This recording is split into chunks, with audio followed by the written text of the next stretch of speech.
action ôi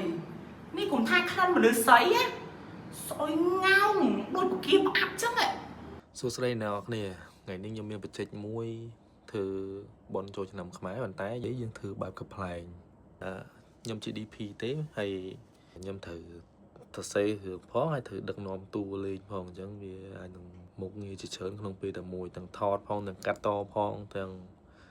VFX ទាំង sound ទាំងអីគឺមកចប់នេះខាង photographer ហើយនេះវិញគឺ AC របស់ខ្ញុំសម្រាប់បទពិសោធន៍វិញដូចជាអត់ពិបាកទេព្រោះចែគាត់ចេះលេងស្រាប់ហើយណាមួយងាយស្រួលដែរទេអញ្ចឹងយើងទាំងអស់គ្នាសិតតែឈៀលសប្បាយ concept ប្លែកបន្តិចទៀតនេះខ្ញុំនឹងដាក់រឿងឲ្យមើលហើយខ្ញុំ capture ខ្លីៗមកទេហើយបើមើលពេញចូលទៅមើលក្នុង page ម្លេះបើសិនមានទេវតាមួយមកប្រុសឲ្យស្អាតភ្លាមហ្មងប្រហែលល្អអូអីគេណាយើងជាទេវតាលើថាឯងត្រូវការជំនួយមែនទេលោកទេវតាអូទេវតាចំពោះ VFX វិញយើងក៏បានធ្វើគឺយើង remove green screen ចេញ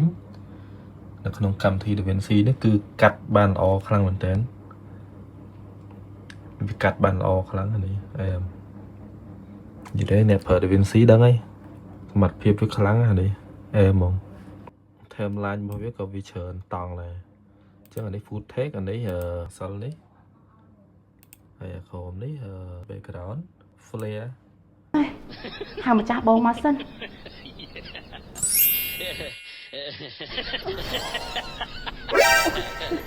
វីដេអូនេះគឺមានតែប៉ុណ្្នឹងទេហើយចាំជួបគ្នាវីដេអូក្រោយបាយបាយ